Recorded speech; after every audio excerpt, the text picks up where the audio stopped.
Welcome, everybody, to the Rad Life, the only talk radio show that takes you along with host and age explorer Rad Gantos on his continuing journey of discovery into life's challenges, opportunities, options, and all the latest and greatest things that come with getting older. The Rad Life is brought to you this week by Your Home for a Lifetime, a company dedicated to empowering you to stay safely, independently, and comfortably in your own home. And now here is your host, Rad Gantos. Rad Gantos. Welcome, everybody. Well, we have a full house today. Oh, my goodness. Look how many people are packed And before we even got on the air, we're already like boomeranging it and twittering it and what else, God knows what else we've been doing. Okay? We do have a full house, and sorry people who have been waiting for the last 30 minutes for us to get on the air, but... you know, it's what happens when we try to get. It's the Rad Life. Well, it's the Rad Life, but it's also gathering. You know, sometimes it's like herding cats. So, me included. So you're the big cat. I'm the big cat. So anyway, I really want to just get into it. I want to introduce my guests. One of whom is a returning guest. Yeah. Right. And a little house. You got applause? Okay, go ahead. All right. Thank you. I'm sorry. Thank you, everybody. Okay. So I want to just do a little housekeeping. We close the door and shut them out. Okay, a little housekeeping. So.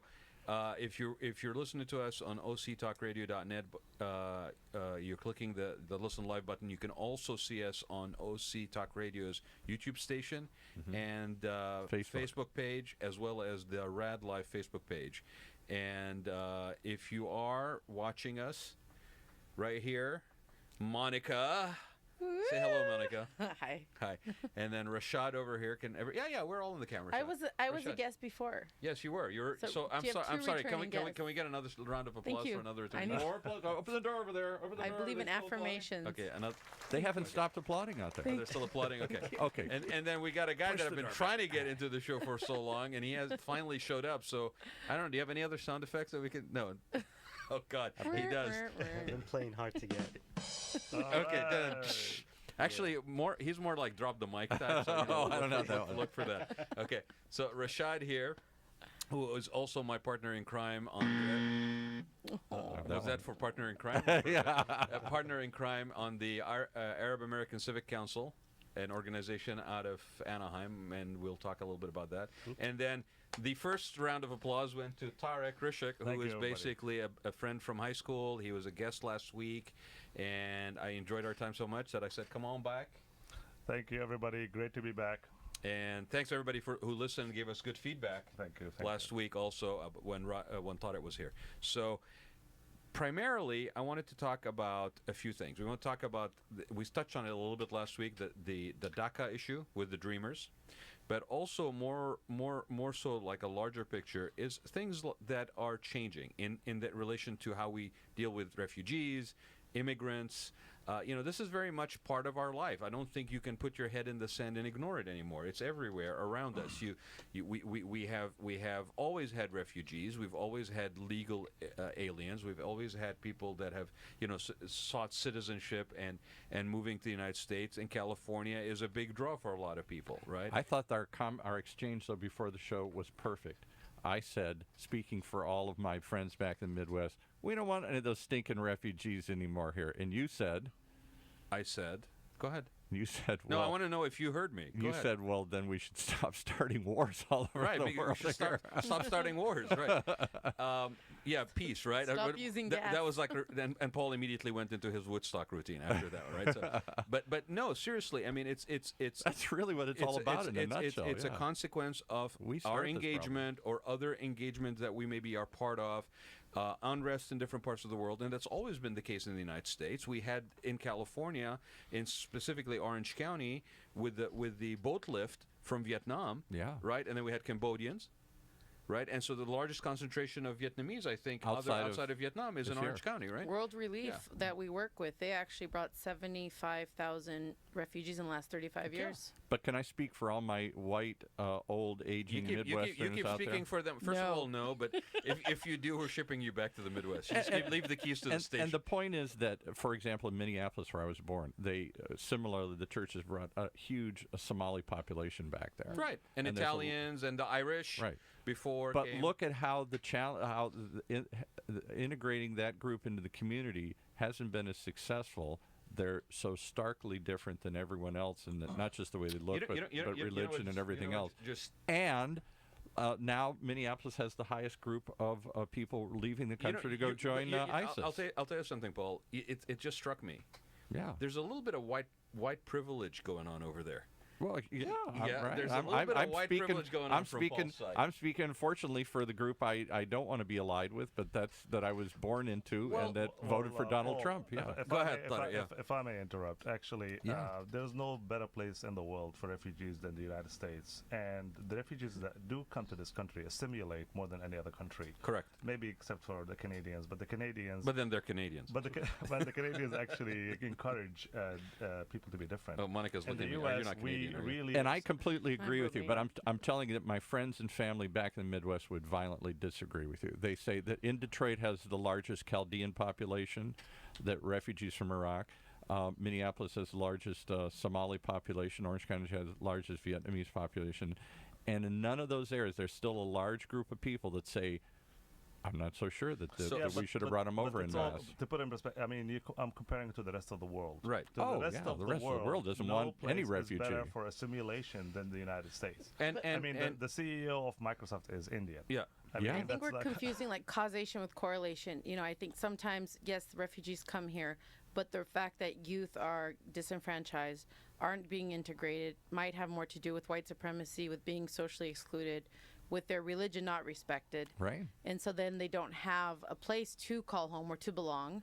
And belonging is a key factor of resilience. And so then they don't have the resilience to cope. And so somehow a country 3,000, 4,000 miles away is more aligned with them than where they grew up. Right. You don't see that in the DACA kids. You don't see that in places. Oh, not the DACA kids. That's a whole different story. But now I'll say on the flip they grew side, up here in a community that is. Paul, but embracing them. I'm sorry. You know, I'm going to have to just kind of draw the line here a little bit. Yeah. Okay. All right. What the heck? This country, I understand there was a big push and that elected Trump out of the Midwest, right? Right. But you know what? There's more to this country than the Midwest. And the That's- I was Midwest gonna say that. and the Midwest. Sorry for all your friends that are basically in Michigan Family, that yeah. are all feeling like Minnesota, they're basically their back Wisconsin. is up against the wall because they're being encroached on by refugees. There was a huge Lebanese population that moved in there and worked in the automobile industry Right. years and years ago. Khalil Gibran, okay, people like that. There's a huge influx of Middle Eastern immigrants that came to this country legally, that worked in the industry, that became to Tatar is a reference as far as whether you're Indian or Arab, Middle Eastern, Right. that basically succeeded and thrived and actually contributed quite a bit to this country. So if you're a white feeling treaded upon Midwesterner that is looking at your life somehow being impacted by all these people, my question to you is, what have you done to contribute? Yeah, but in Paul's I'm defense, sorry, I'm just a little but bit in Paul's back against the defense, Paul was not saying that that's how he feels. That's Exactly. what he's saying that with his family. no, I'm and brothers embarrassed. feel. I'm embarrassed by Because it. they're not knowledgeable enough. I mean, one of the most influential technology person in this country is of Syrian descent. Exactly. Steve Jobs. Yep. Elon Musk is from South Africa. He created Tesla, and he's changing the whole. The guys power that grid of started the United Google States. and the guys. The World War II was Brin won by and- Jewish Germans, and they're all immigrants from Germany. Yeah. They're all. I mean, immigrants. We're is what all built the immigrants. fabric That's the of this point. country. All of us can only trace us back 2, 3, 4 generations. We all came from somewhere, other than the handful of Native Americans that were here that we pushed out. The majority of this country, a vast majority of it, was brought here. And I argue that we've lost sight of what makes America exceptional. The fact that we can bring people from anywhere, give us your tired masses yearning to be free. But to Rod's word, you're referring to a minority in this country. Maybe you're referring to 25-30% of the country. And we've the majority of this country, I think, sees what we all see in this room. Yeah. So let me ask you But we put a spotlight on that minority because it's somehow controversial, and that little minority has always been there. This is not a new thing. When you had the Irish come in, the Italians before They them, hated not the in my Irish. own backyard. Of course, The Irish, basically the next wave of people that came in, same situation. So the difference today is that we basically, and maybe it's the media, maybe it's the 24/7 cycle, but we basically highlight the minority reaction to immigrants, and we somehow label that as the norm, But when it is not. They are the minority, but what it is, they also are the dominant narrative, though. Yes. And so they are the minority, but they they own the media, they own the narrative. And so, like, I'll give you a quick example. My daughter was out with two friends of hers. We were out in LA, and one friend is Japanese. And these are 6-year-olds, 7-year-olds. And her Japanese friends were talking about going to Japanese school on Saturdays. And my daughter just finished Romanian school. And so then her American friend, a white American friend, said, "Oh, man, I wish we had American school." And I looked at her and I said, "You do." Every day we all go to American we all go school. to American school. You like, what history, what language, what culture are you teaching in American school? So where does that come from, Monica? Where did just that the blindness. child basically get that Yeah, from? well, it's just the blindness to seeing that there is a dominant. You don't see what is right in front of you, right? You don't see the forest for the trees, and so she didn't see that all of this is American. And yeah, somebody has to pay extra to go, or a whole week of your summer to go to Romanian school to get a little bit of your culture. But there is good news here. The trend is towards more assimilation. Yes. The trend is that eventually we weren't ready yet. I think it's I'm going to be the positive one here. I think That's why he's here, actually. That's his role. Yeah. No, I think with communication and with the whole social media and with people just being more aware of what's going on in the world, we are assimilating more. We are becoming one people. We are, like, of course, what happened with the Trump movement that kind of affected nativist, xenophobic, hate foreigners. There's an exaggerated fear. Trump. There's an exaggerated fear. Rashad speaking. Okay. Thank you, Rad. Thank you, Rad. There's an exaggerated fear fed by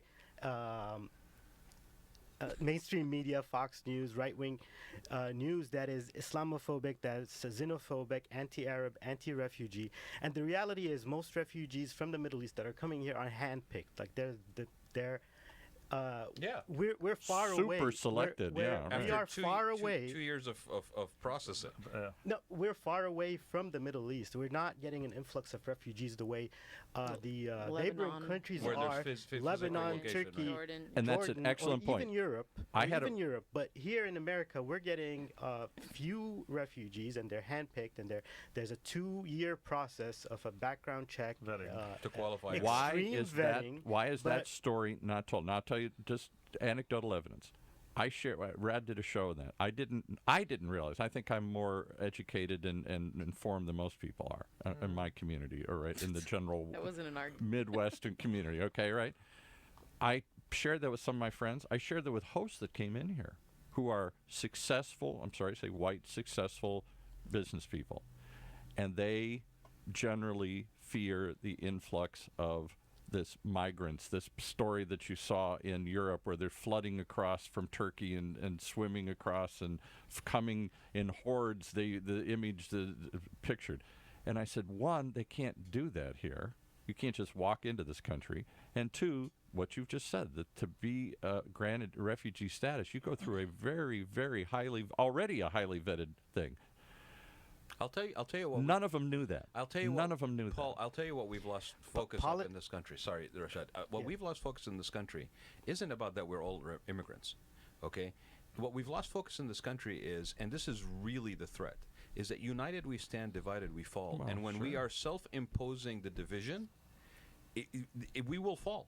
And we will fall regionally, we'll fall locally, and eventually we will fall nationally. Because this attitude that is being cultivated and basically sold in mass for special interest, okay, for instant gratification special interest, in the long run will be the demise. And in that way, we are no different than any other civilization that's come before us. I don't disagree with what you're saying. Part of the problem is not the lack of information or resources or knowledge that we have, but last year we been through a toxic election season, and there was a lot of fake news going around, and fake news coming from the right wing. Fake news. Yes, and these are exaggerated fear. Politicians campaigns are very toxic, and they're spreading news about how scary these refugees are, how dangerous they are. But the fact is, and am I the only one that was shocked? I grew up in this area. Most of my friends and relatives watch Fox News, subscribe to all this stuff you're talking about, and argue with me endlessly about it. They think I'm the outlier. So what were you shocked by?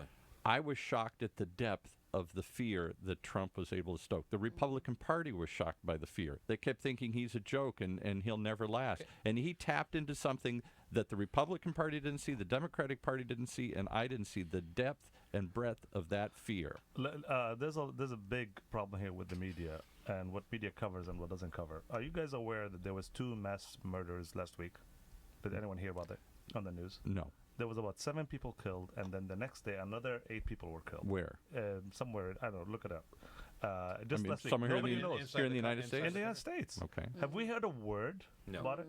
There were 2 mass murders on the news, Okay. and no one ever covered it. So no one it's said anything. selective. They select what It's they not cover. exciting. It's not Yeah, that- sensational. Well, in the middle of It's- Hurricane you're Irma and ab- everything, yeah, it absolutely got right. lost. If it was Absolutely like right. an immigrant, if it was a dark person, trust me, breaking news. Controversy, strife. And then Trump would Bleeds go, and and then rage, Trump would yeah. go live and say, "What is going on?" Right, and if I can get some loud noise and flickering Sure. lights and some Another sort of statistics I want to give you is that probably I heard something like last year there was I don't remember the exact number, but about 100 or so mass murders in the U.S. and maybe 3 of them were from immigrants or Muslims or brown people. Again, fact-based information that really isn't sensational enough, and it flies in the face of the narrative that's being propagated that we don't basically cover it. And so all of this, I mean, and we usually do this on the show. It's like, well, what does that have to do with the people sitting around the table? Right. Well, there's an aspect of this that we are all faced. We all lived through last year's election cycle. Okay, we're all looking. I'm not sure I have yet. It's still, right. still trying Or to some of us recover. are still recovery, right? We're looking at the upcoming future and the election cycle and trying to hold on to the belief that this is a democratic country where people still, at the end of the day, in the Do the right overwhelming thing. will do the right thing and morally correct thing Right. and all this stuff and be representative of what that means to the rest of the world. You know, maybe we drank too much Kool-Aid. Maybe we really want to believe that, right? But the point is, we all went through that. Right. And I think if I'm looking around the room and from what I'm hearing, at the very least, most of us, if not all of us in this room, are disappointed, that are frustrated, are feeling like we lost something going through that last year. Oh, I think is that fair? I think it's very Okay. frightening. If this trend continues, what does it do? It tears the country apart. So what do you do about that as an individual? What do you do that on a local level, in the street, down the street, not through necessarily an elected position? What do you do? And these 2 people right here, sitting in the room with us, Monica and Rashad, took action Yes. towards Great that way to in a bring it manner around. that was very real and sort of almost, if you, I mean, it can be politicized, but I think it's just very human. And basically, how many weeks ago was it with World Refugee Day? That was in June. June. So June. World Refugee Day in Another June. day, to Tarik's point, I didn't hear about. World Refugee Day. Yes, I didn't you hear that probably on didn't Fox definitely News. not on Fox News. June 20th every year. June 20th every year. So put it on your calendar so next year you can actually know about Yeah. it in advance. Okay, Paul, you And included. that's an opportunity to celebrate refugees and highlight their contributions to our nation. And so You what could do did it year round. so you what- Didn't see that special on Fox News on. so something so, June so 20th. you guys launched something that day, but you guys have been working on this for a while, right? Yes. And so what is it? Year and a Hold half. it up. What is it that you launched on the 20th of June? Sounds like something. Hold out it of up to the movie camera. Vendetta. 20th of June for World Refugee Day. So yeah, June 20th, we for the last year and a half, we started working on the Refugees Welcome Guidebook. Let me bring it up to the camera And who closer. we are, I'm Monica from Activate Labs and Rashad from Arab American Civic Council, and we're funded by the Unitarian Universalist Service Committee. They generously saw this idea and said that this is what refugee communities need. Since then, we've presented at Refugee Summit, National Summit, and people from San Diego, from Texas. You guys got recognized, I think, right? Well, they were also very interested in partnering. You know, this is something that is covering different areas of integration for refugees, and so it's really valuable information. So Monica, go through some of the Yeah, sections. what- like what are is the it? Okay. just the titles So, or let some me of the put that sections of away. this? Yeah. So we have 3 sections. So the first section is called Basic Services, and it's Such as medical, childhood education for your children. So in the first 30 days when refugees come, they need to do a lot of things. There's actually a chart here. and what drives it being a 30-day period? Is It's what the basically the State Department Requirements are. requires. So Okay. they need to get their Social Security card. They need to get their housing. They need to get food stamps. They need to get their refugee money, like financial assistance. They need to get CalFresh. They need to get their kids in school. They need to register for ESL. There's a like a. So let me ask you this. Okay, so you go through this long vetting process. You make it here. You're now basically designated as a legal refugee, okay, in the United States. You are now told there's 30 days for you to accomplish all this list of things to do, right?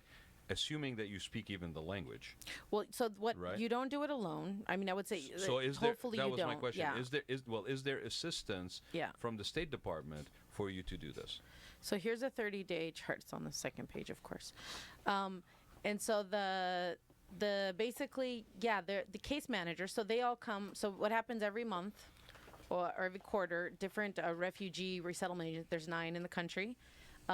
World Relief that we work here locally was one of them. Okay. They've actually stopped applying for this process, where they go and they all meet together in New York and they basically choose which refugees they want to resettle. Why did they stop applying for this process?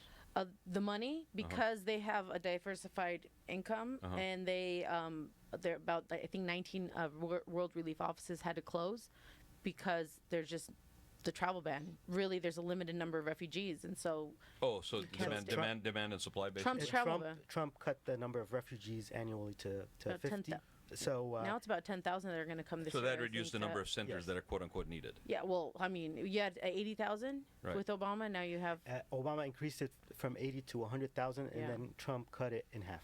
Okay, so as usual, though, I know that even if there are governmental services for support in situations of this nature, that there's usually a demand that way outstrips the supply or the private services, right? No, well, I think here the situation is that the case managers, we have 7 in the greater LA area, and they all resettle in Orange County and some So 7 case managers. No, 7 refugee resettlement agencies. okay, Each all right. of them have between 2 to 4, Are 5, 6. they all religiously based? Like No, IRC is International Rescue Committee is not religious. Some of them are Episcopalian, Lutheran, Catholic Charities. World Relief is evangelical. So the service, yeah, most of them are. the support service is provided through these agencies. Yeah, well, On they behalf get of paid. the State Department, basically. So they get Got it. contracts, and they say we can take Got in it. 10 this month Right. or 5, and they get a certain amount of money, and that money goes straight to the refugees, and they take a little bit over the top for their operations. Right. But here's my question. Okay, these 7 agencies that you're talking about, okay, with their staff that they have, is that sufficient for the number of refugees, even at the half? Cutting it in half. Do we need more do we services, need more? or- Are we understaffed? I don't know if Are it's we have more enough staff? services because they have a huge armies of volunteers. Okay.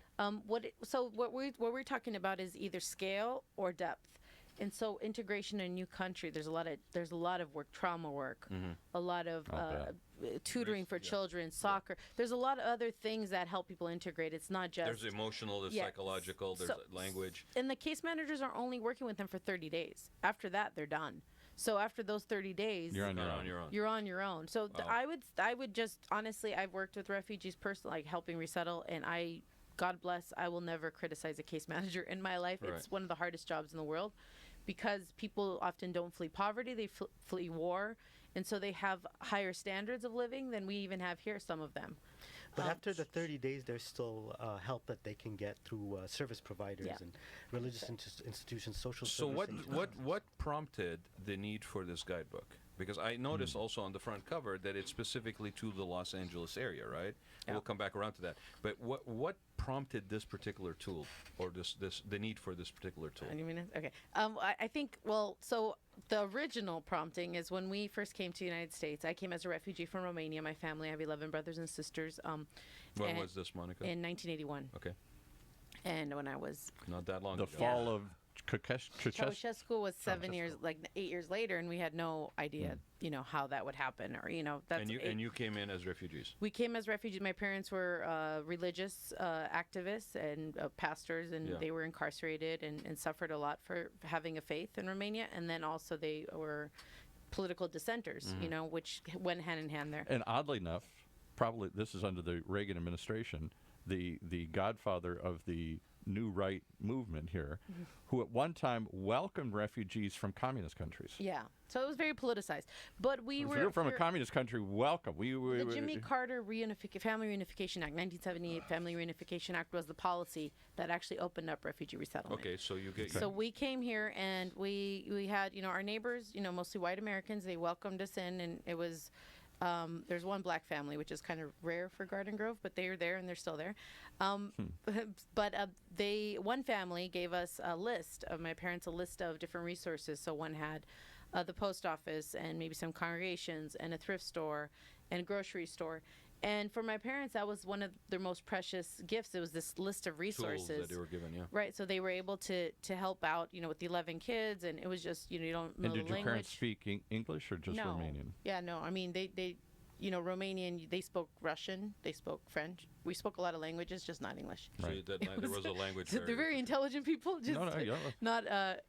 They're. That's interesting because people assume I have people come in the studio and say, I'm sorry, I don't speak English that well. I say, whatever language you was raised in, you speak that better than I do. Why is this notion right. that English is a test of intelligence?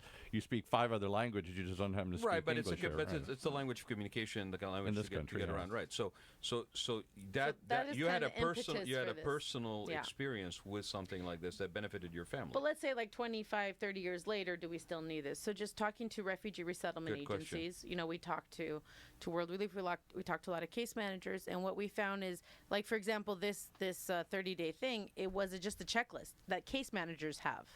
It was not given to refugees, so they don't know what tomorrow holds. They don't know if they're going to go get their Social Security or enroll their kids. So it felt, and they don't know if they need to do it by the 15th or if they need to do it when they need to do it. The case manager did, but they did not. Yeah, and so, I do peace building, social cohesion work, and I would say like 90% of our trauma is because we don't know why things happen or like when things will happen, just this uncertainty.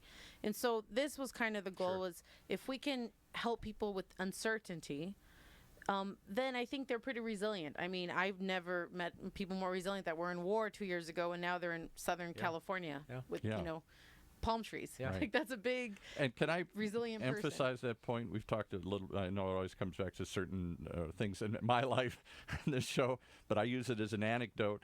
I adopted a girl from Mexico who was born in a poor village and then brought here illegally and then fell into foster care because she was beat up.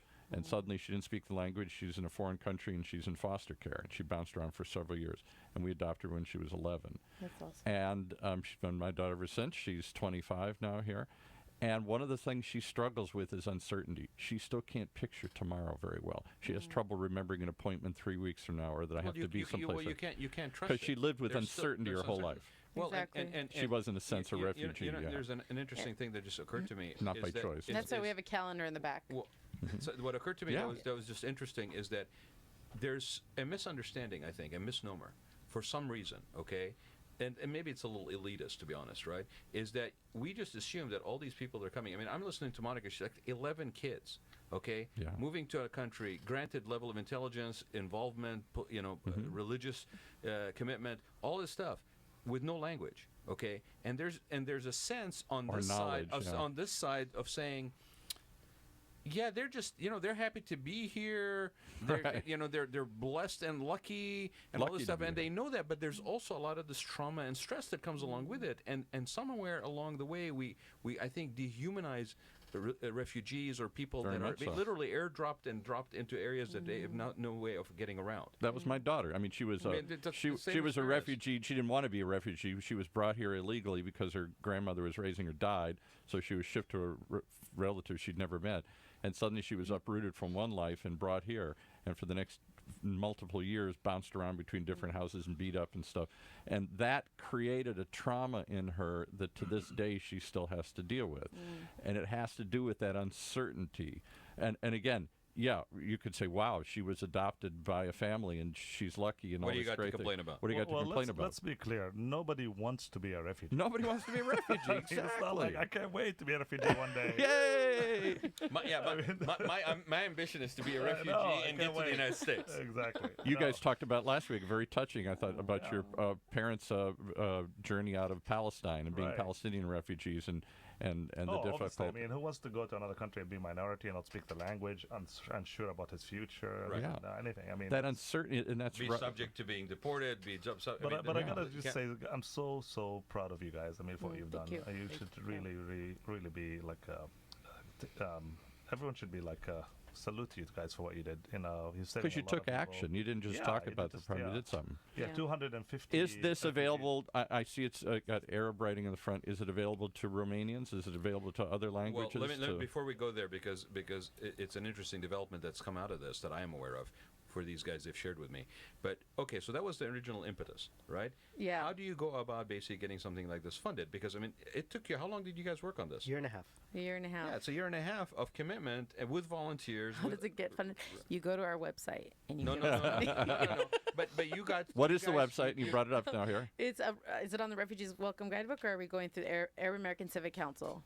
Where do you want to send people to donate for this project? You can do it through refugeeswelcomeguide.org. You could donate online. Refugeeswelcomeguide.org. Right. But actually, that's how it started. Was us running a Razoo campaign. So you recognize the need based on your own personal experience. And we were you actually went out yourself to try to get it funded. What's a Razoo? I don't know what Razoo. It's like Indiegogo. It's a crowdfunding for nonprofits mostly. So it has a really lower rate than other. Than like a GoFundMe. Yeah. I think what we decided is, so I do international work. You know, we get paid. We do get contracts. You know, Rashad worked for SAC. You know, we understand. What's SAC? Oh, Syrian American Council. Okay. Yeah. Right. So I mean, we understand that work should be paid, but we also said we live here. Right. We can. It's our time. It's our gifts, our talents. So we're just going to do it whether we make the money or not. Right. Like travel is not going to cost. I mean, we could pay for gas. We could just pay. So what? All you darn young people, we're just going to do it. We're not going to worry about how to do it and where the money comes from. We're just going to do it. I hate this whole world. They raised the money. They did it. They did it. I wish we could have done this 20 years ago. Before we did that, the reason why we collaborated is because first she had that idea, but also because I did something that is very different from this, but similar in some ways, which was a guidebook and a brochure for Little Arabia, Anaheim's Little Arabia enclave business district. And we were distributing it to tourists that come to Anaheim, as well as community and new immigrants that are in the community in Anaheim. So when she saw that, she's like, we should do something similar, but for refugees, something larger. And could we have a sound effect? Yeah, for sure. I mean, Open the door again. Open the door again. They're still applauding out there. They haven't stopped. Close the door. Too many. Close the door. They're coming on us. No, Tara, you're absolutely right. I mean, I couldn't be prouder. I mean, the reason why I wanted to showcase this is here's something where we are inundated every day with so much bad news and things that are not working, and you'd be feeling overwhelmed and not being able to take action to the point of where you're paralyzed, and all you're doing is basically you're in a depressed state in the corner rocking to try to find a happy place, right? And then here's a situation that's where I've been since which is Trump got very elected. very current, very timely, very almost controversial, and the actions of two people to initiate this just do it. And it drew other people, drew other resources, but here we are looking at how many pages is this thing, roughly? Like I know because I. And what kind of funding like did you raise through these about crowdfunding? 100 pages. 120 pages. And how much funding did you raise roughly? In English and in Arabic. Can we tell? Oh, well, so we are half funded from what we wanted. So what was your goal? And so we estimated around 100,000 for two of us to do it for. We wanted to do it. But anyway, it's been a year and a half, 2 years almost now. And you've got half of that funding already through these yes, the Unitarian Universalist, the Unitarian Universal Service Committee. So we did on crowdfunding, and they saw us. I have a college friend actually from Brandeis that saw it, and she's like, "Oh, this is interesting." So she brought it to her board at the Unitarian Universal Service Committee, and they really saw an opportunity, and so really they gave us wings. I would say that they seeded a lot of it to become a reality, because it could have been. For free, we would have probably taken 5 years easily, because it's just, it's. No, you guys are the real heroes. I just gotta say, I agree. I had a chance to go over the book. I sent it to me. Awesome! Yeah. And the way it just gives you clarity when you walk in, and the housing available, and then the way they guide you where to go. So and then you have workers come to your house. All of you guys have a refugee experience except me. I have it through my daughter. You through your parents, or you through your life, or whatever. I don't understand, and I'm going to tell you that 90% of my family and friends back in the Midwest do not We understand. don't like them, by the way. The more you talk about them, You shouldn't, because they're the ones that don't want any of you here. I'm sorry. You know what I'm trying to get is he doesn't like them. well, he Oh, I don't doesn't. like them. So I he know. keeps throwing I'm them embarrassed. under the bus I am. every show. He's embarrassed by them. I do, but I'm telling you, I don't understand enough, and I know the rest of this group that voted for Trump doesn't understand enough. Not just about the vetting that goes into it. We've talked about that to become a refugee, Right. but the experience that happens. For example, okay, once you are given refugee status, which is a legal status, are you a citizen of the United States? No. Yeah, of course. No, you get in. Yeah, no, you get in. It's 5 years. Into the process. So you become. It's a 5-year process. Okay, I didn't know But you that. get a Green green card. card. You get a green card the first. I mean, Yeah. that's what you get a green. And what would Social keep Security you from number. completing it? I mean, do you have to have a good? You can't be a criminal, obviously, in that period, I suppose, or something. There must be ways that you can lose that refugee status in that 5-year period, or no? Once you're granted it, Oh, I mean, if If you're you're a a felon, felon- Of course, yeah, of if you're a course. felon, I don't know. you could be deported. If We you have get to- family members deported back to If you Romania. get 2 DUIs, you're out of here. Okay. Well, Yeah, I mean, yeah, I don't know. I mean, no, is no, it but that simple? no, but Yeah. it's a good question because the assumption is that you have a green card, you're guaranteed citizenship. Yeah. No. Okay, or if you have a green card, or that you're immediately a citizen, you're not. I mean, everybody gone through this process in the room? Yes. Pretty much everybody. We're is all naturalized. No, naturalized citizens. Right. And So- I don't know what it means Right, to so- be a naturalized citizen. I was Right. born Yeah. here. Yeah. Exactly. So enough with the white privilege. Okay. No, Right. but I'm He's trying not to having understand. white privilege. He's actually being No, sincere. he- No. I really don't yeah, understand. He's a little rough on you. Yeah, no, he's. He is the average Joe listening No, that I- needs our input. But I think Exactly. Paul's. I just wanted to say one thing. I Exactly. think Paul's experience is actually really valuable because what he did Sure. through his adoption of his daughter, he got skin in Right. the game. Yeah. And I think that's the answer Exactly. to America is getting skin in the game. Like, how close are we to But- the pain? Amen. I had a reason why I was building it up this way. Okay. No, I'll tell you why. Because Paul constantly makes reference to the Midwest, right? Do you know that my uncle, who was a kidney specialist, okay, came to the United States in 1965 or 1964, okay, lived in Chicago, has done nothing but be in Chicago, taught in Northwestern, had businesses there. My other uncle, his twin, has been there for 30 years, and I have aunts, my grandparents, all of that stuff, okay? I spend a ton of time in the Midwest, okay? I don't know what neighborhood you're talking about, because the Midwest that I know is actually extremely warm. Now, if you want to talk about the human fear factor of things that you do not understand and you do not know, that is something that I think is universal, and that is something we can do something about. Rod, what you witness, what I witness as outsiders, is not the same as him hearing Yes. it straight My, from my, his po- family my point and is friends. this. My point Right. is this. We are perpetuating the same stuff that is part of the problem, which is that we are painting with wide brushes That is true. swatches of people. But I'm trying to and get you- saying these people are not sensitive. These people. Do I'm not trying to get you to understand this. understand, No, though, he's that just showing otherwise. you that there's another side. And here's the dilemma. I'll go one deeper. Okay, Well, we made it a demographic and we regionalized it, and that's my point. Right. Is this is not a right. By the way, it's the but same. they did elect Trump. You know, they did rise Other up. people did too down the street, dude. I know, but they pushed him over. That is And- true. and By the that's way, where I the- went to school also in the Midwest. I went to school in Illinois. Did you? Peoria, Illinois. I don't know if Peoria, that's- that's yes. that's the Yeah. that's the That's- Midwest, You know, baby. That's the as- hub of all immigrants. Actually. Well, and in and- Peoria, Yeah, I didn't yeah, no. actually. I didn't get any. I didn't, as you said. That's all right. You just leave it on the ground. I So- didn't see any. Oh, that's your phone. So, all right, but let me just flesh That's that what I out a was little trying- bit. That's what I was trying to say. Because your assumption is that these people who voted for Trump are crazies, okay, and that the majority of people don't think like they do, I think they're racist. and they're racist and everything. And okay, and I'm going to tell you. Rational. Well, here we go. We're painting them all in a brush. Okay, No, but- No, a lot of them are. but not all of them. Racism is a human condition, guys. Yeah, the the- degree of racism is what. Right. what Well, we talked So about. here's what yesterday. shocks me. The reality is there are a lot of immigrants affected by Yeah. Trump's policies that voted for Trump too. That's right. Yes. And so there's here's a lot of within the groups of the people that are supposedly discriminated upon against are racist within their own group. oh sure. Okay, here's a fact for you. I think we're all racist. Yes. You know, Every we are. human We being are. has- Yes. That is my Everybody's point. ra- You all start from that point. What But you you wanna- consciously decide to behave like, that's what you have control But over. here's what you don't understand unless you grew up where I grew up. See, I is told you we were I gonna talk thought about these were spirituality and awareness. I thought these were good people. They're religious people. The same people that supported the influx of immigrants from Somalia when the country was devastated, or from Central America when they were under communist oppression, or from Romania where they were under what we saw as communist oppression. These are, and here's the dichotomy. American religious groups that are strongest in the Midwest and in the South brought these immigrants into these communities. Correct. The Baptists brought us, yeah. Yeah, Baptists, Catholic. I'm a Catholic. Catholics, Catholic Church, Episcopalians, Unitarians, all these other groups brought these the people that brought the good-natured people that brought the Vietnamese into Orange County here. Right. And then those same people in those same churches are the ones that went, oh my God, I'm horrified. These people aren't like us. Yeah, okay, but the communists were painted very much like the Muslims are today. Right, so exactly.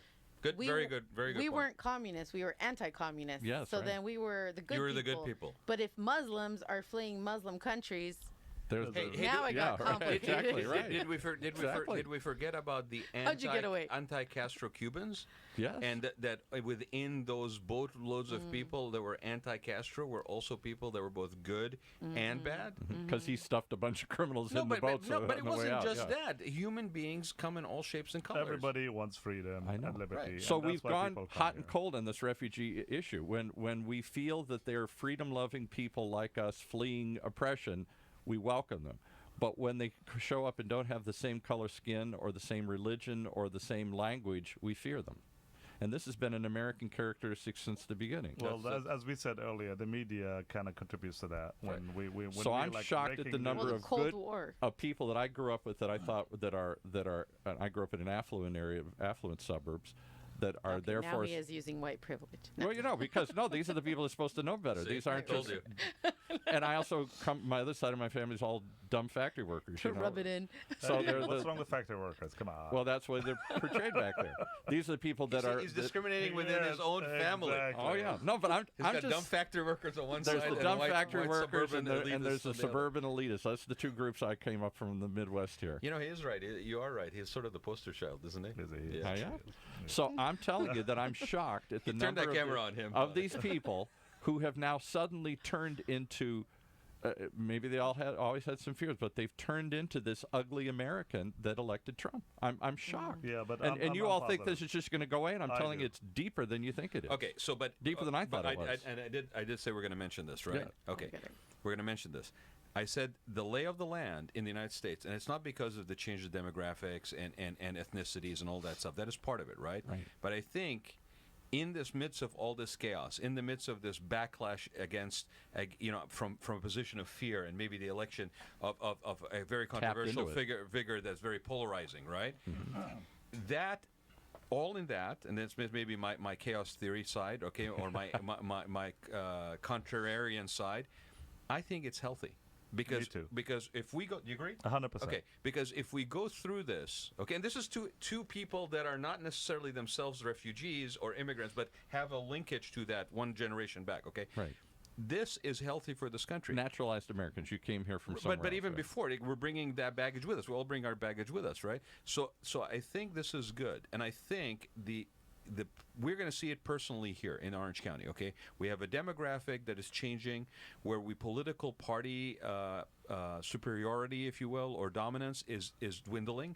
You've got 30%, Meaning Republicans, yeah. Well, yeah, but it's under 40%. Right. In Orange County, Orange County's the not Democratic Republican Party like it isn't was. really growing. It's growing, but very, very. It's not picking up that people, Right, but right. 30% and growing of the people that are registered voters are independent. Now they may lean left or they I may think lean it's bigger right. than that, actually. Right, but it could very well be, right? I mean, the thing about it is, when you abandon a party loyalty, when you abandon a club of which you are a member, when you basically say, I am not going to vote based on the agenda of the agency that are basically telling me to be part of, right? Right. What's the Groucho Marx? I don't want to be part of a club that will have Right. me as a member. Right. So basically, what's happening now is you consciously make a decision to abandon that loyalty, okay, or never go there. Okay, that's an awareness position. That you are aware in what you are doing by not going down the easy path of picking one out of two. You're finally Right. thinking. Right? Finally thinking, You're finally yeah. thinking, right? I mean, it really, right? Right. And there isn't like a third party that you're saying, well, I'm not going to pick A or B, but I'm going to go to C. Oh, I like their jersey or whatever, right?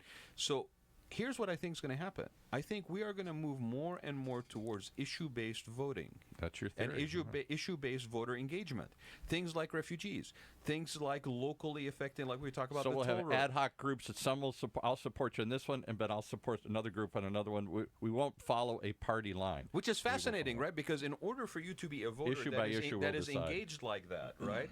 That means that you are actually taking upon yourself to be more educated, to be more aware. Now, you may pick one source of information versus another, or you may pick a whole bunch of them and make up your opinion.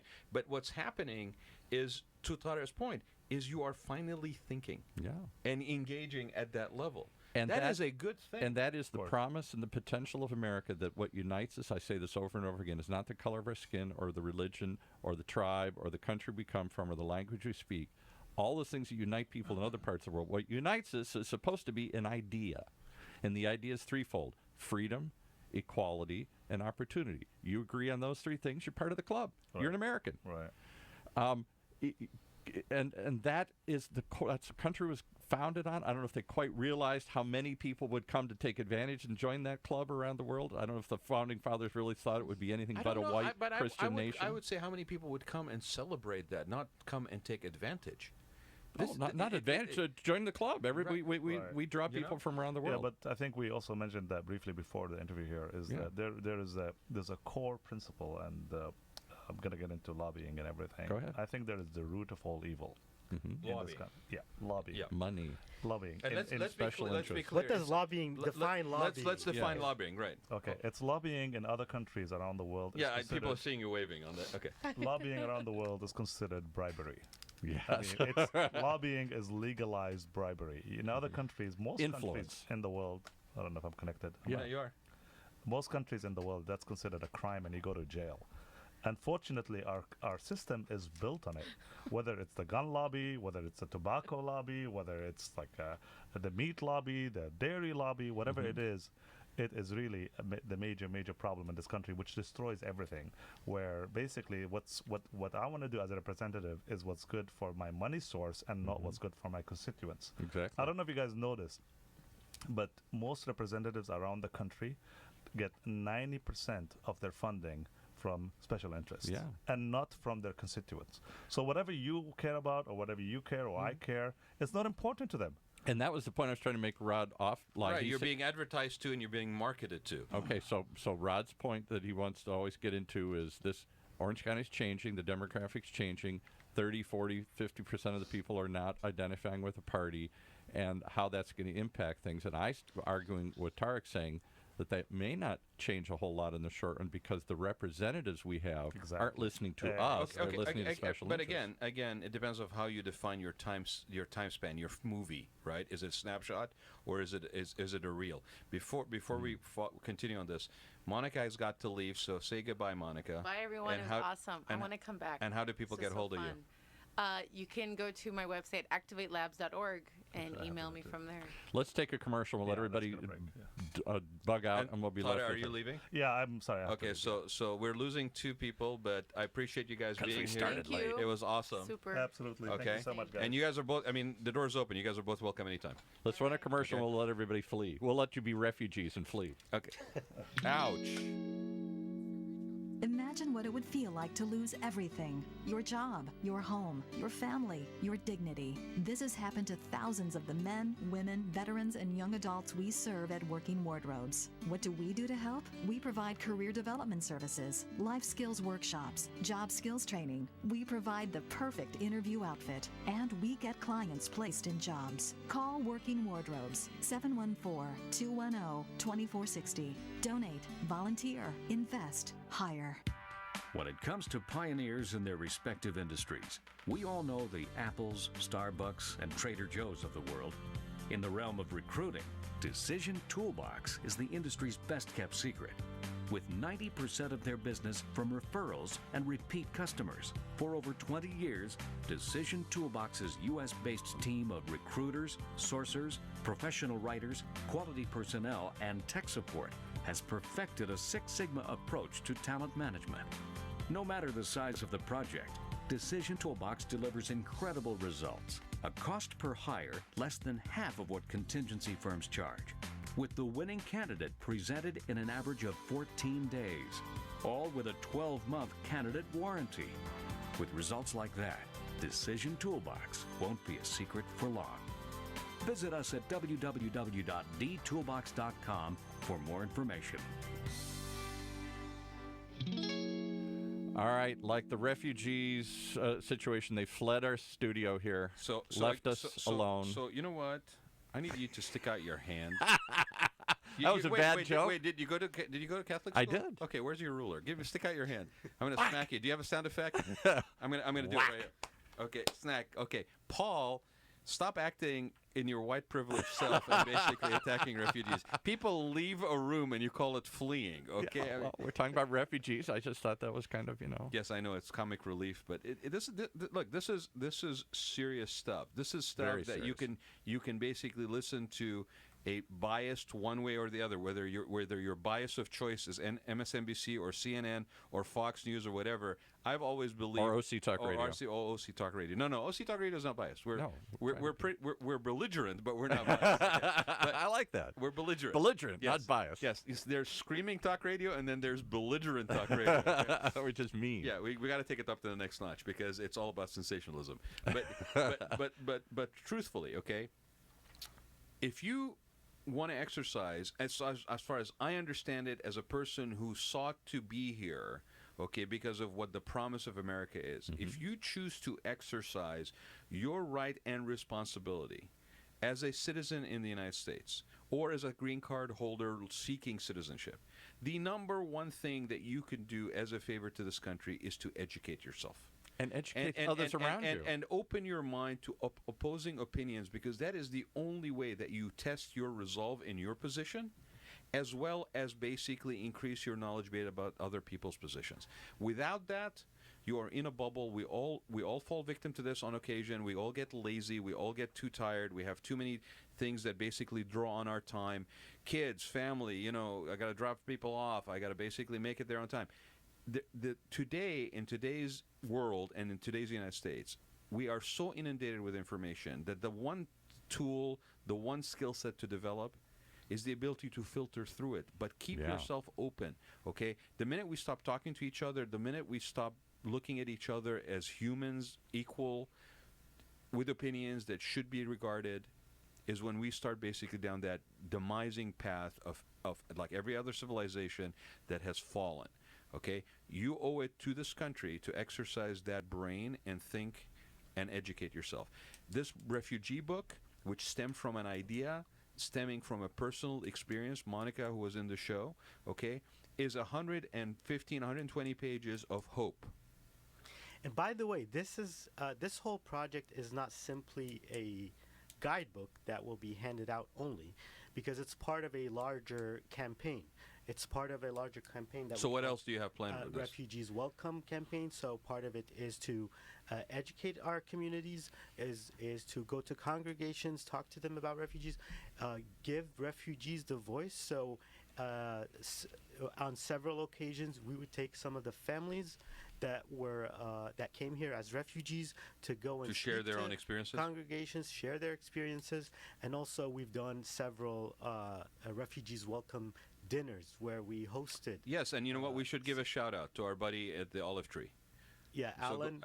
Shout out to Alan and Abu Ahmed. Who hosted 3 of those Refugees Welcome dinner, where we had several refugee families from Iraq, from Syria, from Afghanistan, and over 100 community members that came just to meet them, just to welcome them. To break bread. Exactly. I would love to go to one of those because, to my point, and I know Rod jumped all over me when I said this, but you all assume that whatever this group that I represent, that I came from, this group of white middle Americans here, I don't know any refugees other than my daughter now, who I took in. Paul. None of my okay, well, let me finish up. Finish it. None of my friends know refugees, and they have never met a refugee. They don't know what it goes in to become a refugee.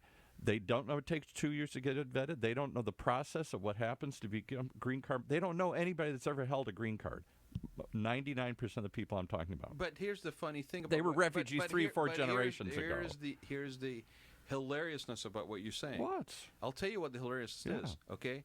It's not like, wait a minute, I need to go meet refugees. I know they hang out around on the corner of Sunflower and Harbor, okay? When was the last time you asked somebody in your neighborhood, that somebody who is new maybe to your circle of contacts, when was the last time you actually asked somebody? Well, you're saying they don't go out and seek them, but my point is so when you say you don't know them, I bet you they're around you. You just haven't looked at them. But you're that missing way. the whole point then. If I don't know a refugee, if I don't know Martians, if suddenly there's an influx of Martians into America here, and Don't get me started on sci-fi. and it's easy to demonize this group of people and to make assumptions of who they are, what they're on welfare, they're terrorists, they're this, they're bad, they're taking our They have jobs. pointy ears and their name is Spock. Okay, whatever all these things that get there. The only way to get rid of that is to get out and meet Martians, and then to say, hey, they're just like me. They're not bad people. They're to hear these stories that you're talking about, and the fact that those stories aren't. Yes, you can blame my crowd for not going out and seeking those stories, but the point is they don't know those stories, so they believe the fables. They believe the stereotypes. The only way to break down a stereotype is to go meet somebody. For example, okay, my daughter's Hispanic, okay? Mm-hmm. My daughter's from Mexico. Mm-hmm. My dad, to the day he died, hated Mexicans. Right. My dad was always railing against those damn Mexicans coming across the border. I said, you mean like your granddaughter? Oh, she's different. I know her. Those other people, I don't know. But I'm not talking about your dad. I'm talking about you. Okay, so I'm speaking for my dad. But let's take. I'm speaking for my dad and all the people. I just met a refugee from Romania and a grandson of refugee right here. And I'm not talking about me. You guys don't get it. I'm trying to give voice. I'm trying to give voice to all the people that you don't understand out there. And I'm not talking about you who spout this crap. I'm not talking about you specifically, Paul. Yeah. Right? Okay, but let's take it one step at a time. Okay, to be honest, I don't care what happens in the Midwest. You better, because they're going to elect Trump again. No, I don't. And you know why? Because I'm going to focus, just like this focused on in Los Angeles, greater Los Angeles area, right? I'm going to focus on California. I'm going to focus on Orange County, and I'm going to focus on people that I know that are within a circle ripple effect of me, that basically could maybe gain a little bit of insight that maybe is not commonly something they seek, that they can then maybe turn around, get interested in, look into it, and then pass that on to their kids. Maybe they pass it on to their neighbors.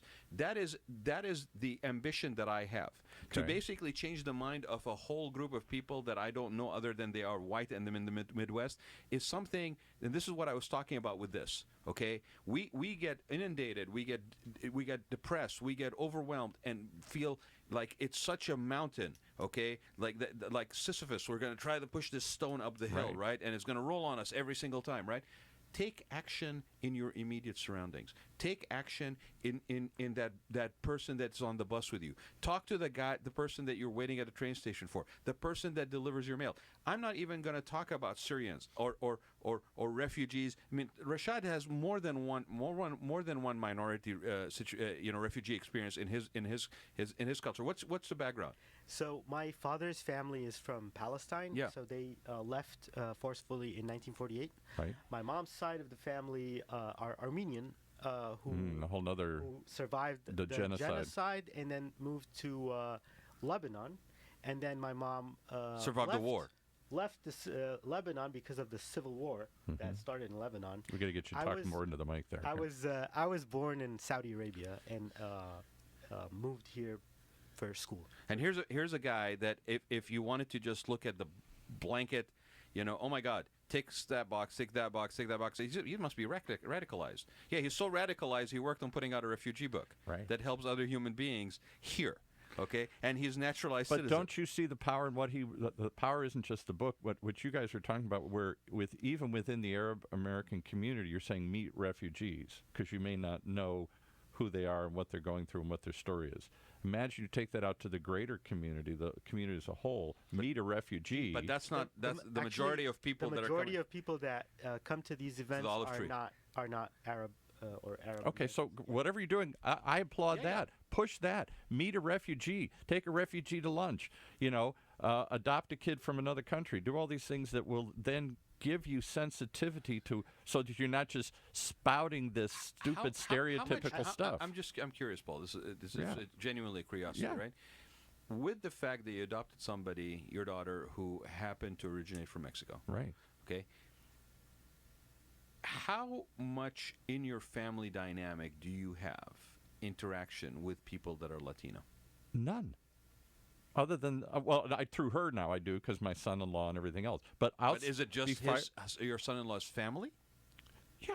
But you know what I'm saying? You hear what I'm saying? You live in Southern California. Everybody I know, and everybody I grew up with, and everybody I associate with, and everybody I do business with, there are very few people that don't look like me in that group. And you is, and I think that's typical. You think that's the exception. No, I think that's the rule. You, which is typical Americana, right. You is Heinz 57.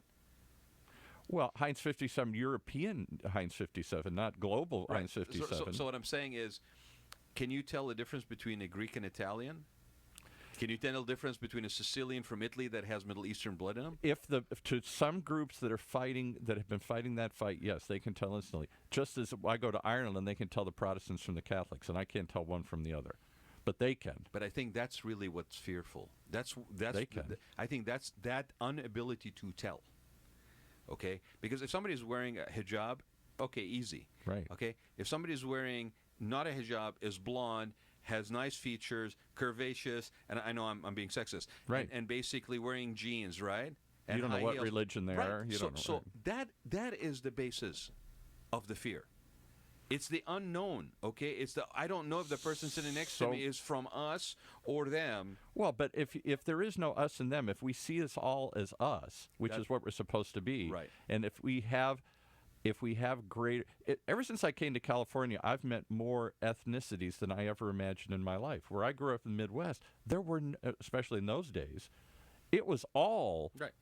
lily white looking like me, buddy. There was no black, Hispanic, Muslim, anybody. And yet, like I said to you, there's the largest concentration of Lebanese ancestry in the United States. That's changed. Is in Detroit, Michigan. In Dearborn. At the time of the automobile industry, when your dad basically was working his way through But you don't get it. They're all they don't live throughout the community. They live in Dearborn. That Arab American community has isolated itself in Dearborn. You don't find them in Bloomfield Hills. You don't find them in Birmingham. You don't find them in Farmington Hills. You don't find them anywhere else any more than you found. That's what's different about just like the Italians in the boroughs of Little Italy in New York, and the Polish in the Polish town in Chicago, and the Cubans in parts of Miami. Right. I mean, this is so. And much more back east and in the Midwest, the ethnicities whether they self-segregate or segregate because it's easier, but they segregate in the same way the blacks and whites segregated when I was growing up as a child. They don't necessarily segregate themselves. They want to build a community because that's where around what they know. So will you say there's a large Arab American? But the largest Arab American population is actually in California. They're just not concentrated in one area. Right. They're scattered all around the state with a somewhat of a concentration in Orange County, especially in Anaheim. Right. Although it's not that. Well, it's like so. For example, in Anaheim, we have a little area.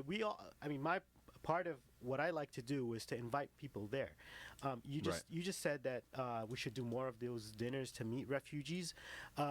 We do them, and what we would like to happen.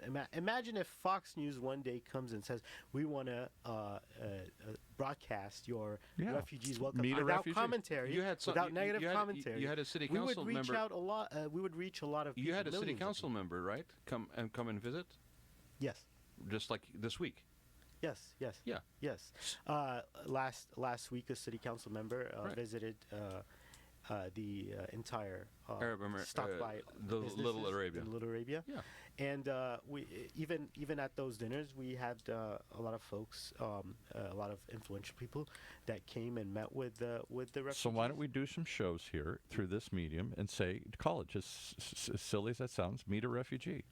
I don't know any refugees. Other than you guys, I just met you today, but in my circle of friends, in my circle, not just in the Midwest, but even out here, it's limited. I don't I don't go asking people, and I don't go looking for it. Yes, I could go out and seek it if I want to, but I don't have those associations. You probably have met many refugees. You just don't know that. I probably haven't.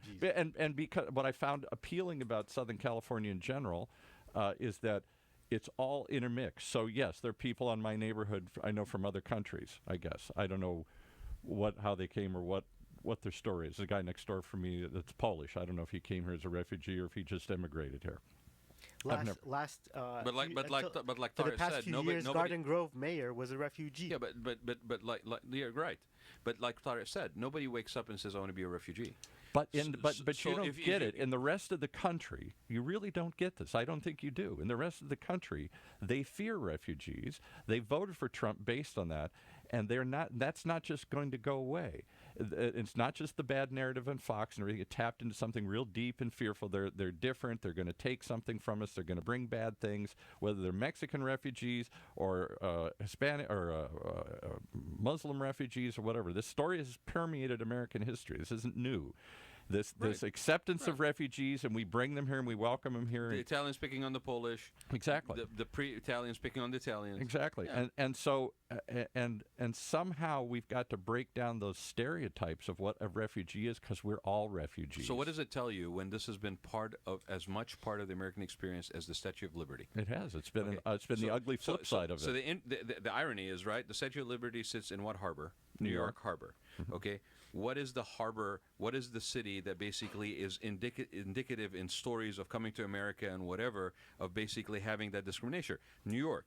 Okay, so in the harbor you have a statue that says, let in all, bring us your poor, your tired, your huddled masses yearning to be free. Okay, there's a statue. There's commemorating that is the equivalent of like a monument sign telling you you're about to approach a mall. Okay, right. You're coming on the water, and there's a monument sign that's here's the Mall of America, and here's this thing that says what is on sale. Right. Okay, and it says come on in. And what we're looking for, we want this. We're advertising this is what we're looking for this, right? We're advertising and then for it. in the same town, culturally, historically, part of the narrative from day one has been this element. There's the Indians basically being removed because of beads, Island of Manhattan. You get as far as back as you want to go.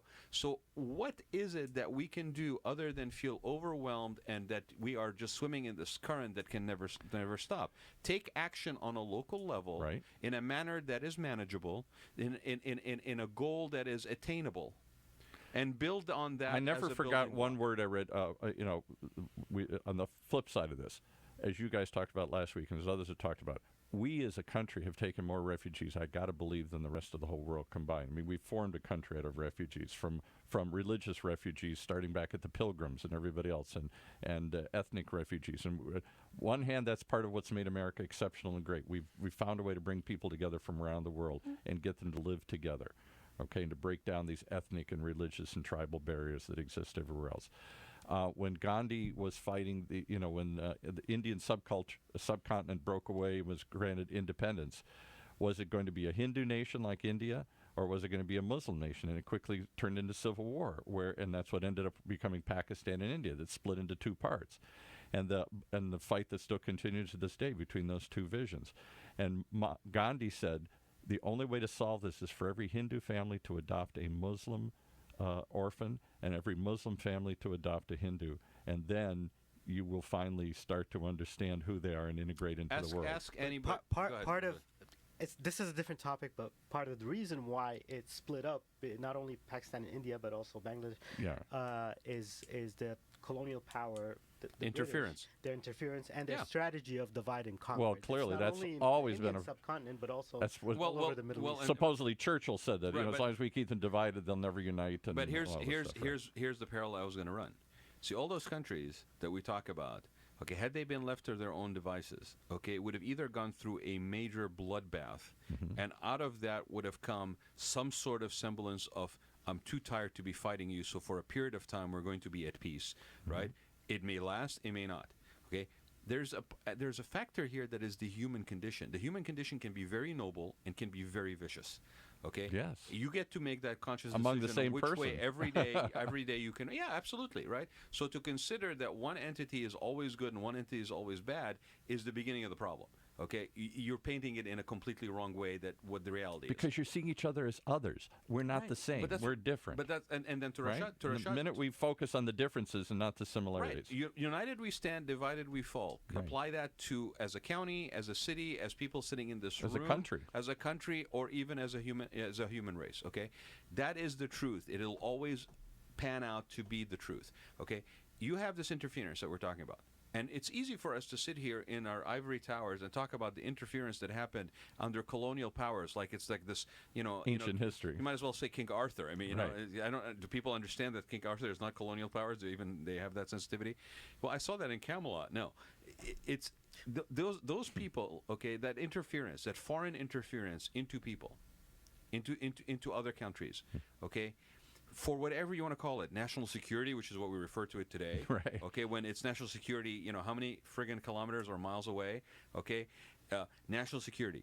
Okay, Saudi Arabia doesn't have interballistic missiles. Okay, stuff happening in the Middle East. Most of those countries don't have a way to basically hit us. Okay, so we're calling it national security, and then we're lumping it together with the same as North Korea. I mean, it makes no sense at all, right? Okay, we have been spared in this country that foreign interference. Yes. Not really last year. When you start seeing things like Russian interference, you start seeing things where the physical boundaries that have protected us, because we are this continent upon our own, protected by two wide oceans.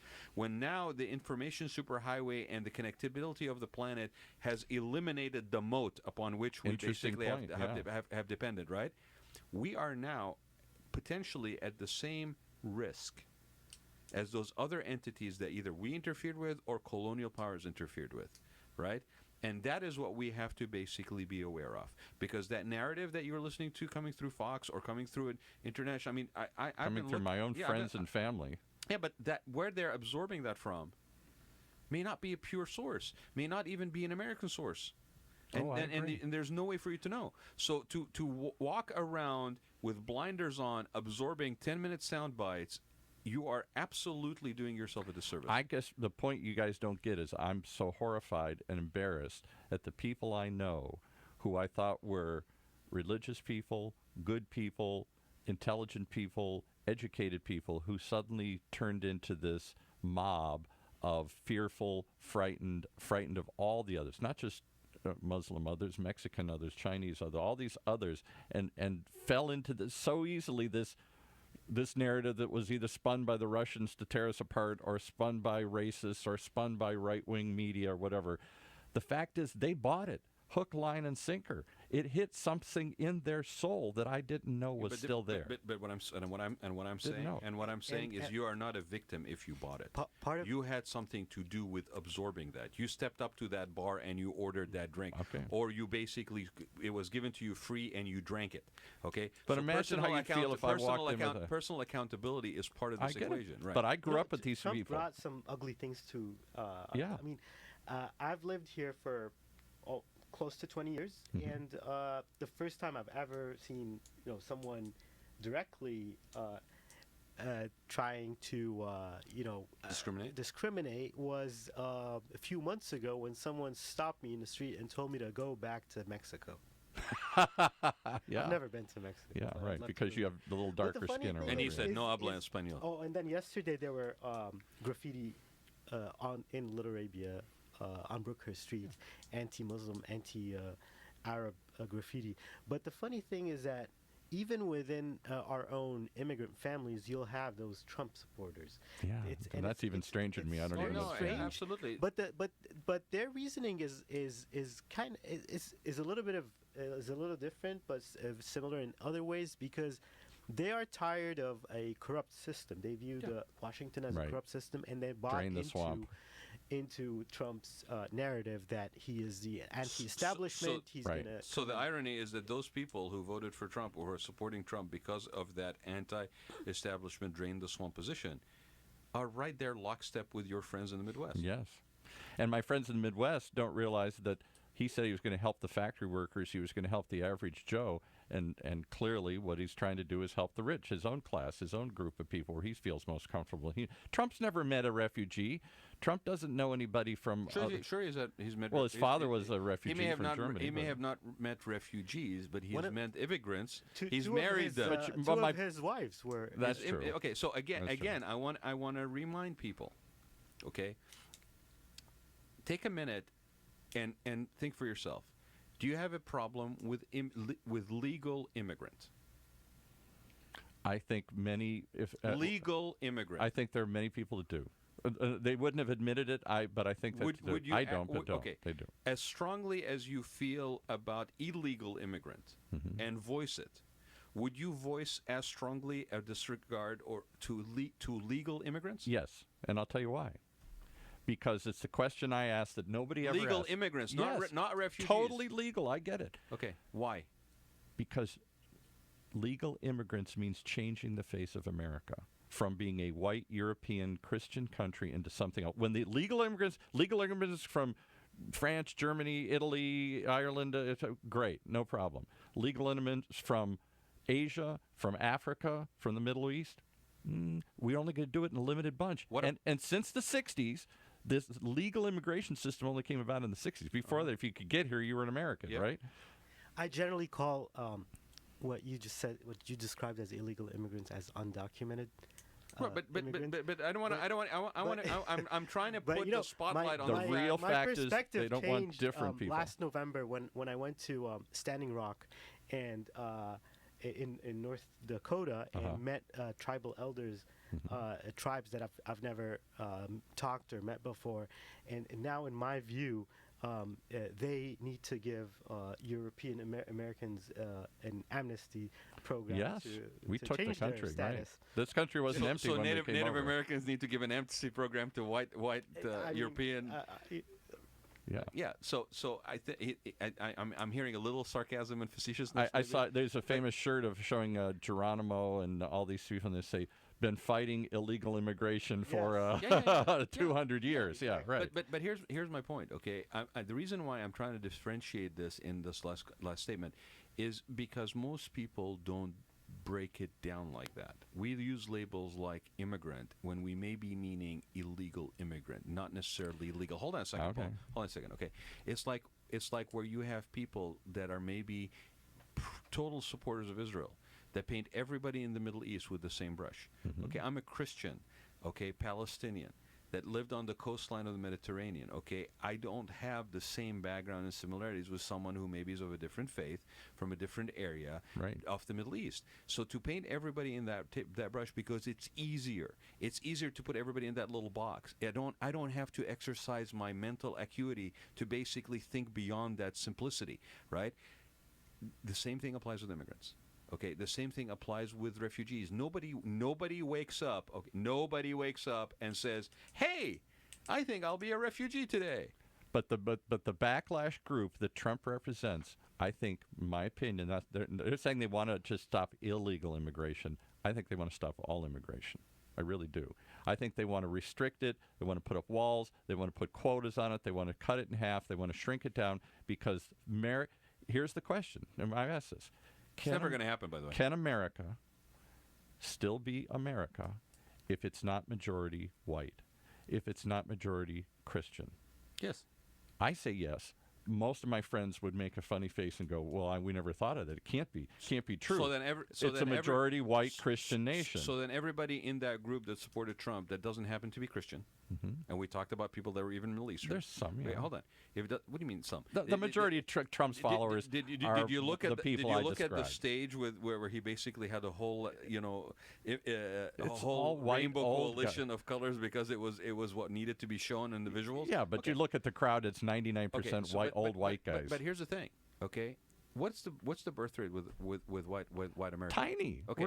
We're So how are you going to sustain this country? We're not. Exactly. It's a mute point. We could sit here and talk for 20 years about this, and it's a mute point. But that's the fear. Soon our state of California will become. It's a majority. That's majority the fear that you're fighting against. So one group that thought this was their country and they were forever in power are now being pushed out. So I got a newsflash for you. Instead of basically picking on immigrants and refugees, just go have babies. How are they being pushed out? They're pushed out of power. Pushed out of power, because other people have moved into the neighborhood. So what do you call it, Paul? What do you call it? Okay, when in a democratic society, a minority of people, okay, that are basically not reproducing, okay, exercise overwhelming power over the majority. Is that still a democracy? That's the question you need to ask yourself. Of post-imperialism, or whatever you want to think of it as. It's the dying gasp of a group of people. And you know what happened to imperialists? For the same exact dynamics, Same reason fell we're apart. Right, Imperial England held sway over the whole world. If you talk to some Brits right now, and they'll basically say, "We still have a kingdom. Yeah, we still have an empire." Right. And I'm like, "Where is exactly that?" Myself. And are we a colony here? And are we a colony Yeah, here? Are we right. still a colony? Right. Yeah. So my point is, there's stuff to engage in that is actually productive. As far as discussions, as far as actions, doing stuff like this, which, now they're being approached by other places like San Francisco and stuff saying, hey, could you do this to our areas, our region? To where it's we would love to do this everywhere if we had the funding. Right. And let's give out that website again, Rashad. It's www.refugeeswelcomeguide.org. And people can volunteer. They can help. They look for ways of basically helping, donate. The way we did, other than donations and funding that we got for this, a lot of people helped with crowdsource. So a lot of the information was crowdsourced. People came in and started entering the information that we were seeking on a Google a document. So a lot of this information is community driven. So think how cool that a lot is. of people volunteer. How to create invested the community was in providing the development. And I'll tell you, the hope is when my generation dies all off of the last gasp of these white people trying to hold on to what they thought was theirs. When I look at the young people, they don't see color, they don't see race, they don't see the rapid adoption of homosexual rights in this country here. The thing that took 200 years, we're still fighting to break down black and white barriers here in this country here.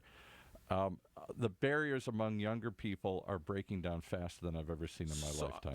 The acceptance of the other, the integration of us all into one community. So here's what I'll tell you, and Rashad can speak for himself, but for me, as a legal immigrant, okay, I do have an issue with illegal immigration. I do have an issue with the lack of provision of a path to naturalization for people that are the dreamers. Okay? And in my mind, those two things can coexist. I can have an issue with people entering illegally. I don't have an issue with refugees that have been actually vetted being allowed in. And the two are not the same. Okay? Right. And I do believe that I am actually hopeful. I think through this discourse that we have, as long as we can continue to have this discourse with some sort of freedom, some amount of freedom of expression, okay, because that's also kind of threatened, right? Yes. Looking back at the history of the United States, I don't see this discourse and this anger and this discussion and all this, opposing points of view as being anything new. No, it's gone back. The know-nothing parties of the 1840s trying to fight the influx of Irish coming into the country. Right. All this has happened. I'm sorry if the Ku Klux Klan. I'm sorry if people thought we were more evolved. I thought we were, yeah. Right.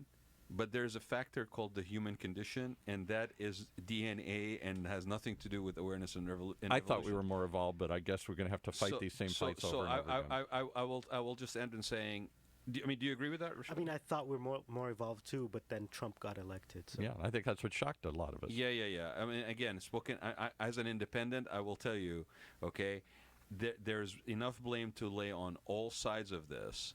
Okay, when it comes to the political situation, that's why I try to keep it at an engagement on a community level versus talking about it on the political party side of things, because everybody has a special interest. There's part of the problem was the Democratic Party. Yeah. But it's not only the election of Trump, but how people have changed, and people are less receptive of the other on the ground. Like I've never experienced this before. In the past 20 years, except last year when I've seen in front of my eyes. Amen. I'm with you. But I will tell you guys both that if we really Rod doesn't want to accept that truth. No, Paul. I'll tell you what I accept as the truth. I accept the truth as that reality that because I remember I lived in the South for a couple of years. I came back here. I was here before. There is something in different parts of the country where this xenophobia, this sense of us and them worrying about it. I've been threatened by an incoming entity that I fear because I don't understand. In some parts of the country, that's a little bit closer to the surface, if not on the surface. So this thing we're talking about that manifested itself in the election of Trump, okay, is not a new phenomena.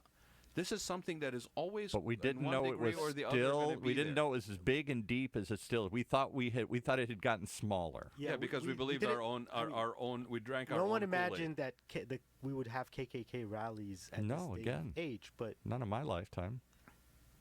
I grew up in the. You guys weren't here. I grew up in the other side of this debate, which was black and white. The other group of people. It's the same debate. It's just involuntarily different brought over colors. here and changed. Yes, right. And how we still Same debate. still different fighting colors. that debate. I saw that ugly reality, and I was shocked to see under Obama the rise in racial fighting and racial profiling and all these poor black kids getting shot by police and all this stuff, and the rise of all these movements, and the reaction to my friends who still think Black Lives Matter. They're offended by that movement. I said, why? I don't get it. They're not saying Black Lives Matter more. They're saying that in a society where all these kids are getting shot down, whatever they did, whether they ran or resisted or whatever, they were still unarmed and the cops killed them. Mm-hmm.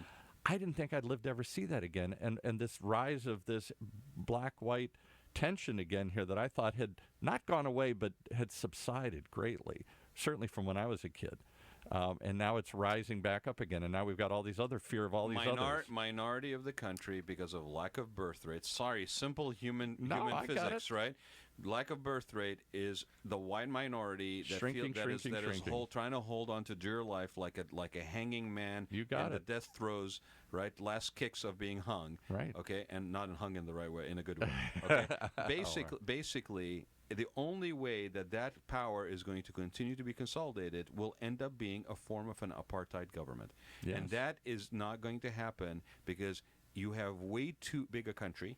You have way too many different states and different philosophies. So I do believe in the American experiment. And I think part of this, I do too. I hate to use the cliche, but you got to break some eggs sometimes to make an omelet, right? And Right. where we're at right today is we thought we just buy our yolks already pre-refrigerated. And we realized that we actually are going to have to get our hands dirty and maybe get some I yolk thought on we were ourselves. past a lot of this stuff, Right. but we're so not. I'm sorry for you as a generation that really fought for this equality dynamic. And thought we'd to find gotten yourself beyond at the twilight of your years, at your swan years, Right. facing this and the frustration that must have. I think we continue to pay positive energy towards efforts that are closer to home, the ripple effect that you as a stone in your local pond can make, and hope to translate that to the next person and the next person. And with the onset of technology like we have it, your ability to have a positive impact wider is there. You just have to have the conscious awareness to say, this is what I will do. And clearly your guest has done that. So my applause to you as well for what you've done, the continuation of this. This country was built on refugees, and what makes us an exceptional country, I do believe in American exceptionalism. Barack Obama, despite all the critique, believed in American exceptionalism. He was the embodiment of it. Only in a country like this could a man with that kind of background, coming from a diverse immigrant background, rise to that position here. Right. The fact that we welcome people from the world and can integrate them into one tribe called Americans, no matter what they look like, where they come from, is an amazing experiment, and it's what makes us exceptional. The diversity genie has been let out of the bottle a long time ago. And it's a good thing. And it's a good thing. It's a good thing. It's not a bad thing. So click your heels, if in your ruby slippers, make 3 wishes, Yeah. okay? And actually go and embrace a refugee, open yourselves up to different experiences. That is the only way you overcome your fear of the unknown. We are all refugees. All right. Thank you, See ya. Rashad, for being here. Thanks, Paul, for letting us run over.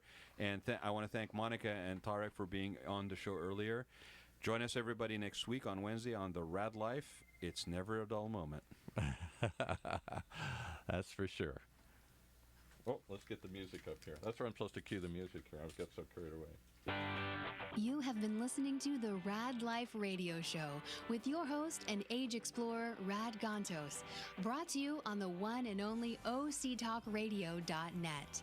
Join us again next week as we continue our journey of discovery into life's challenges, opportunities, options, and all the latest and greatest things that come with getting older.